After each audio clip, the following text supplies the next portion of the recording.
अरे राम राम राम राम। कितनी जोर की बारिश हो रही है। 2 दिनों से यह बारिश तो रुकने का नाम ही नहीं ले रही है। मुझे लगता है अब जल्दी ही मेरी छत से पानी टपकने लगेगा। तभी उधर से एक शेर बारिश से परेशान होकर छिपने की जगह ढूंढते ढूंढते उसी किसान की झोपड़ी के पीछे बने तबेले में घुस जाता है, जिस तबेले में उस किसान के कुछ गधे बंधे हुए थे। अंधेरा ज्यादा होने के कारण शेर गधों को देख नहीं पाता है और उन्हीं के बीच जाकर खड़ा हो जाता है।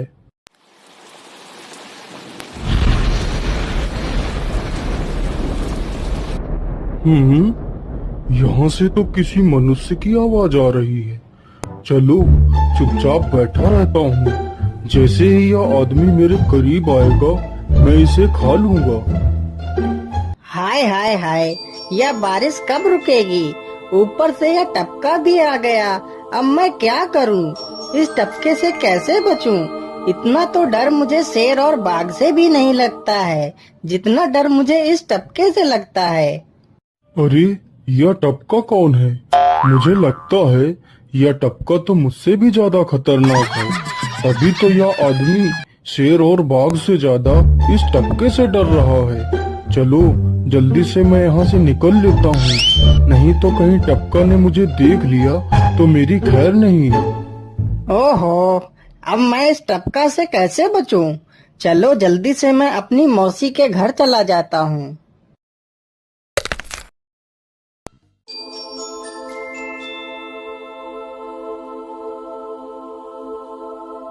अरे चल चल गधे की औलाद, यहाँ पर छिपा हुआ बैठा है। अरे चल जल्दी। अरे ये क्या, जिसका डर था वही हुआ। यह टपका तो मुझ पर हावी हो गया।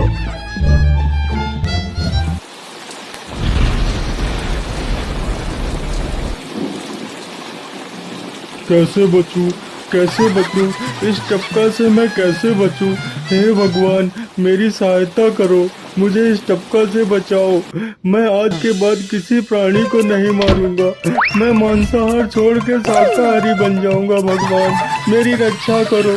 शेर को दौड़ते दौड़ते रात से सुबह हो जाती है।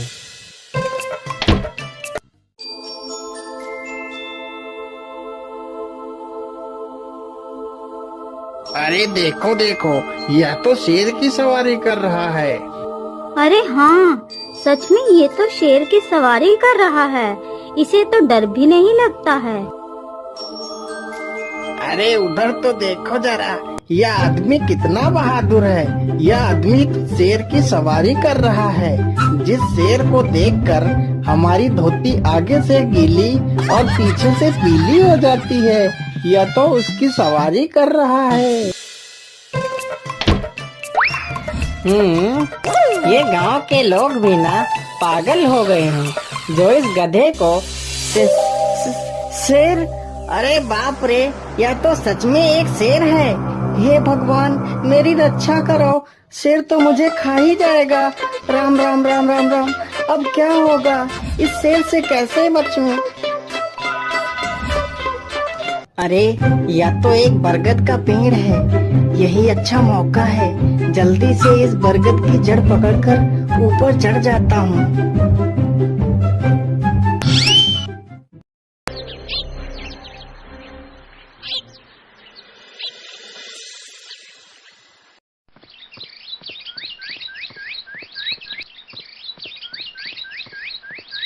अरे शेर भैया, तुम इतनी जोर जोर से भागते हुए कहाँ जा रहे हो? आप तो बहुत डरे हुए लग रहे हो। आप तो जंगल के राजा हो, आपको किसका भय है? टपका, वो टपका मेरी जान के पीछे पड़ा है। अरे शेर भैया जरा मुझे बताओ, वो टपका है कहाँ? अरे भालू भैया, वो टपका मेरी पीठ से उतरकर उस बरगद के पेड़ पर चढ़ गया है। उसने मुझे रात भर खूब दौड़ाया है। वो तो भगवान का शुक्र है कि मैं जिंदा बच गया। चलो शेर भैया, मुझे उस टपके के पास ले चलो, जरा मैं भी तो देखूं आखिर ये टपका है कौन।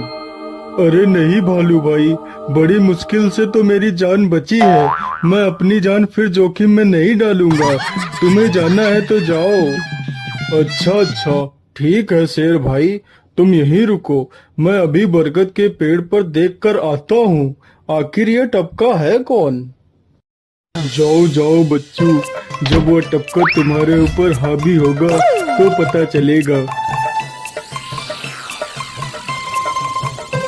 अरे कहाँ है यह टपका जिसने राजा जी की हवा टाइट कर दी? चलो इस पेड़ पर चढ़कर देखता हूँ।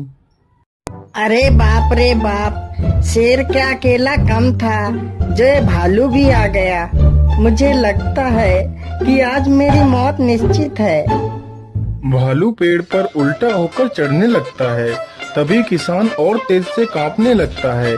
कांपने की वजह से किसान के हाथ से छड़ी छूट जाती है और उल्टा होकर चढ़ रहे भालू के पिछवाड़े पर जा लगती है। भालू धड़ाम से जमीन पर गिरता है।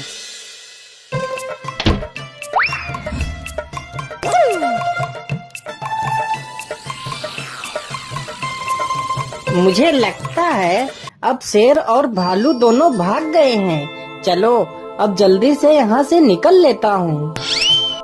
सारे राज्य में यह बात फैल गई कि हरिया किसान बहुत ही बहादुर है और वह शेर की सवारी कर लेता है। धीरे धीरे यह बात राजा तक पहुँच गई।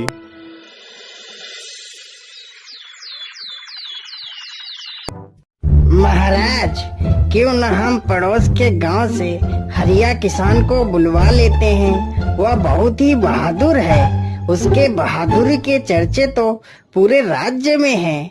मुझे पूरा विश्वास है वह इस काम को जरूर कर सकता है। वह इस दुष्ट शेर को जरूर पकड़ लेगा।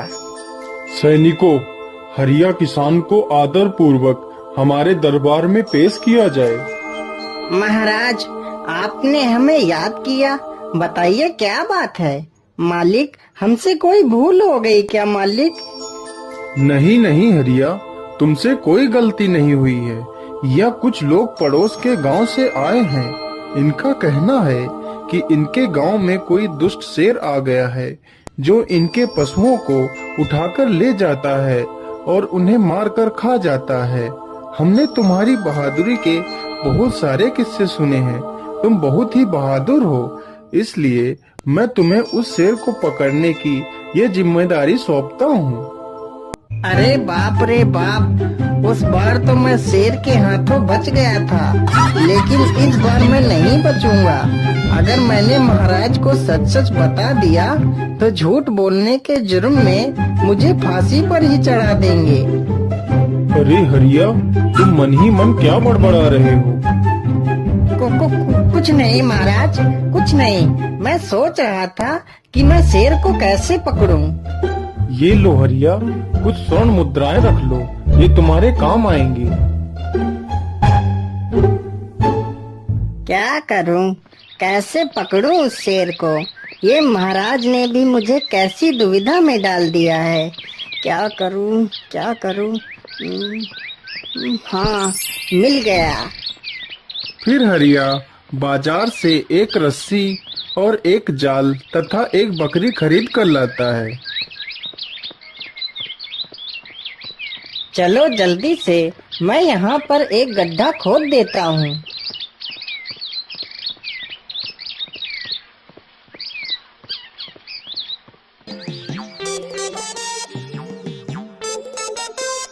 गड्ढा तो खोद दिया। चलो अब जल्दी से इस बकरी को रस्सी से बांध देता हूँ। हरिया ने बकरी को रस्सी से बांधकर गड्ढे में खड़ा कर दिया और जाल को लेकर पेड़ की डाल पर बैठ जाता है। थोड़ी ही देर बाद जब बकरी को भूख लगती है तो वह चिल्लाने लगती है। अरे, यह तो बकरी के चिल्लाने की आवाज है, लेकिन यह आवाज आ कहां से रही है? आसपास तो कोई नहीं दिख रहा है। मुझे लगता है यह आवाज उस पेड़ के पास से आ रही है। चलो चलकर देखता हूँ।